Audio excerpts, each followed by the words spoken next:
Hi, everyone.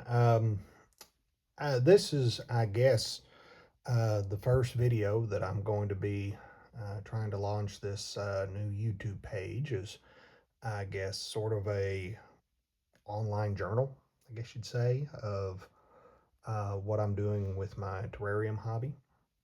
Um, a lot of these videos are probably just going to be stream of consciousness, to tell the truth. But I thought this could be a fun way to just kind of document how I'm learning and growing with the hobby. Yeah, and I thought I'd kick it off with this view of my ball python, Jack, and talk about him for a little bit while I'm discussing what I'm going to be doing with the page. Anyway, a little bit about myself. I've been in the terrarium hobby for a number of years. I'm still very much an amateur with it, but I'm learning and growing as I go, making my share of mistakes along the way. And one of the things that I'm kind of a perfectionist by nature. One of the things I've had to learn to do with this is when you make a mistake, you have to fix it and keep going. You can't just get discouraged with it. And I guess while we're talking here, I can go into one of those mistakes I made. So, this terrarium I got for him, I got it from Dubia. It's a very good terrarium. I'm very satisfied with this. It's not a product review video by any stretch. I don't know that I'll ever make one of those. But anyway, so I got this terrarium. I've been very interested in bioactive and naturalistic setups and trying to make some very beautiful natural setups for these animals that I keep. And this one here, I've got the door open to kind of cut down on the glare, but just to kind of show you, it's very hard to clean the glass. These sliding glass doors. There's always a part of it that remains untouched, as you can see, even when I'm trying to scrub it.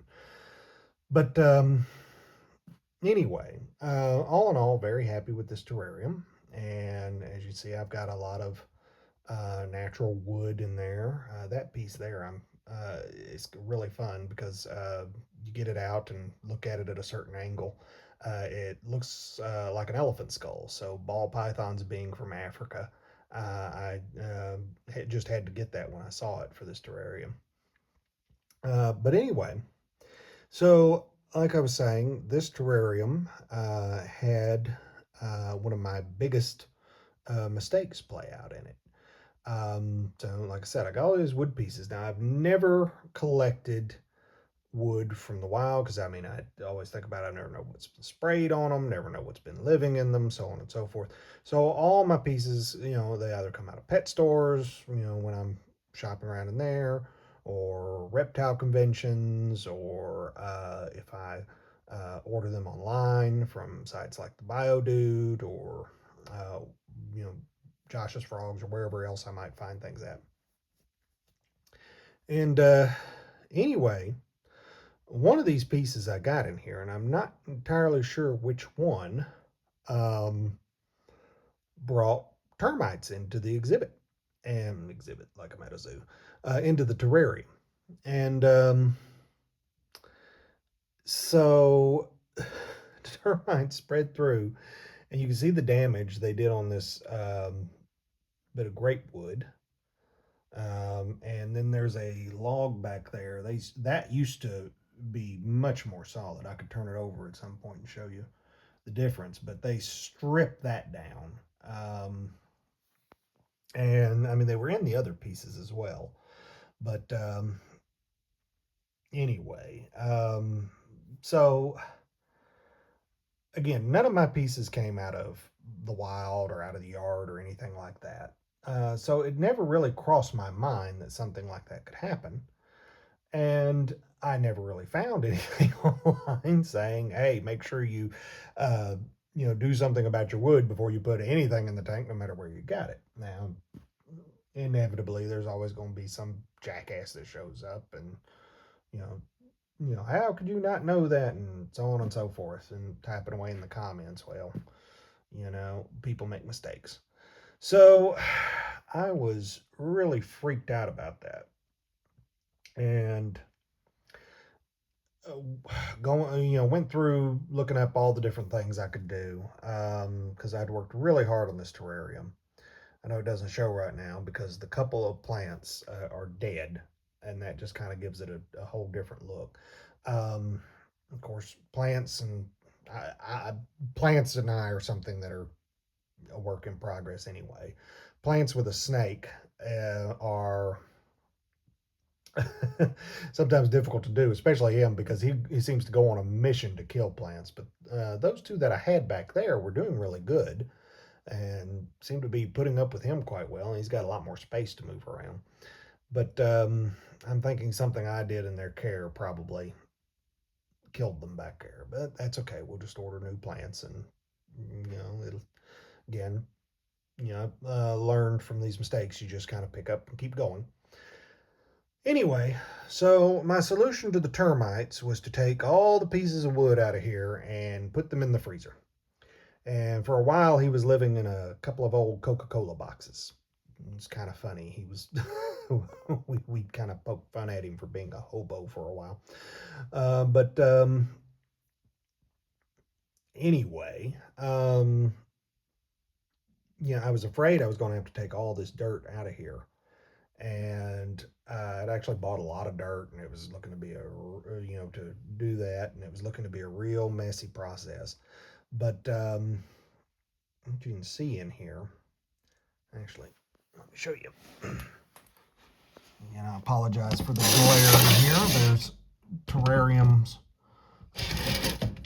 upon terrariums in this room. And it's just a whole bunch of glass reflecting off each other, so it's kind of hard to avoid glare. Let me see if I lift his water bowl up a bit. I'll show y'all. You can see them all under there. But there's a great cleaning crew of dwarf white ossipods. You can kind of see them.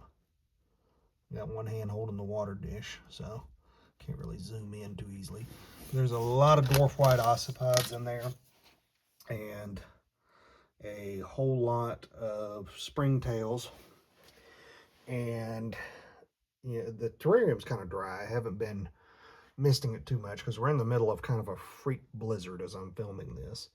So I've been trying to keep the house warm, and I wasn't for sure about getting it too moist and all this.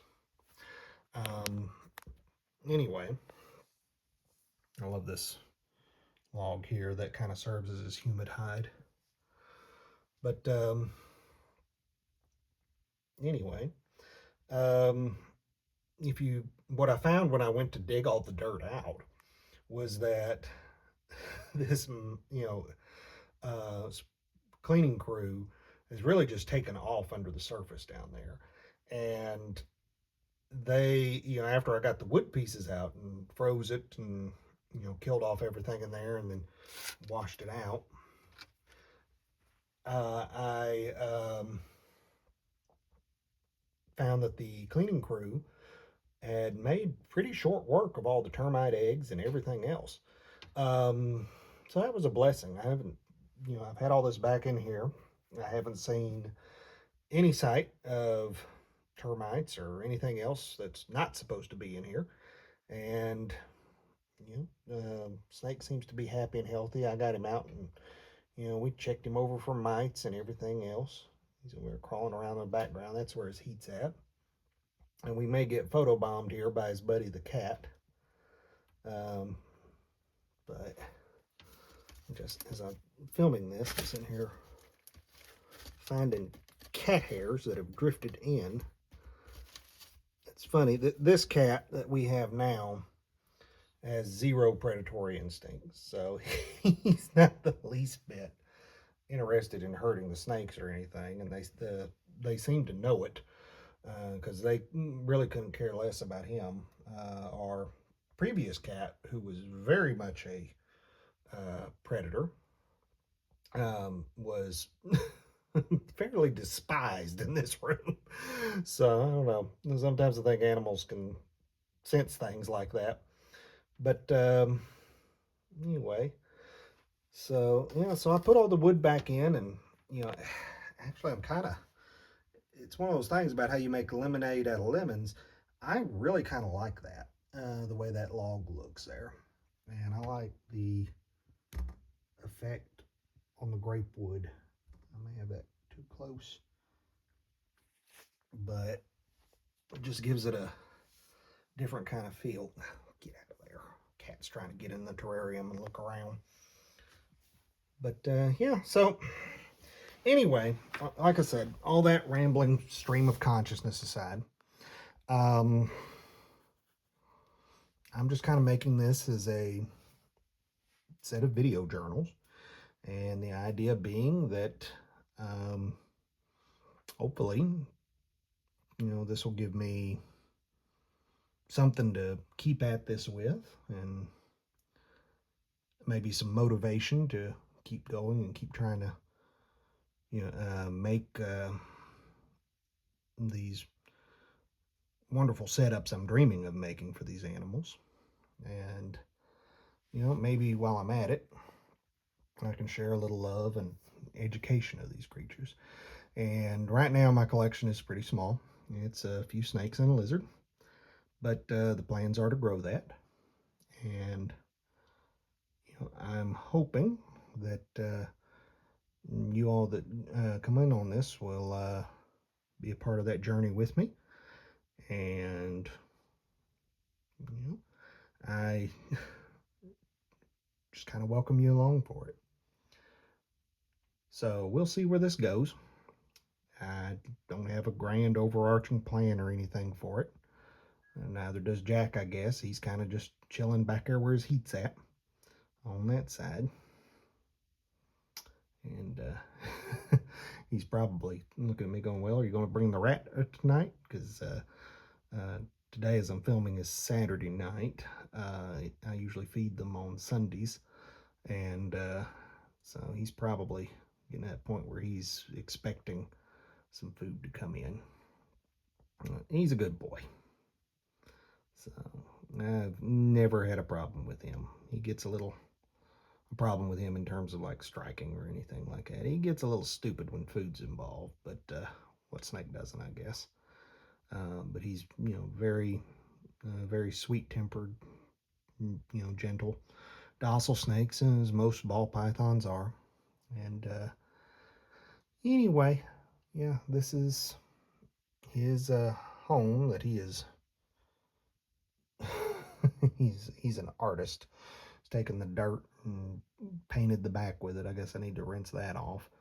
But anyway, so that's all I have for tonight. And sorry if the introductory to this channel is rambling, but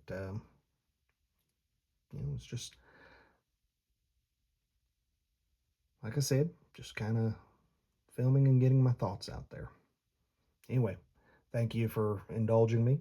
And if you want to try to keep up with this, feel free to like and subscribe. And hopefully I'll at least get a video up every month. And we'll see where it goes from here. Thank you.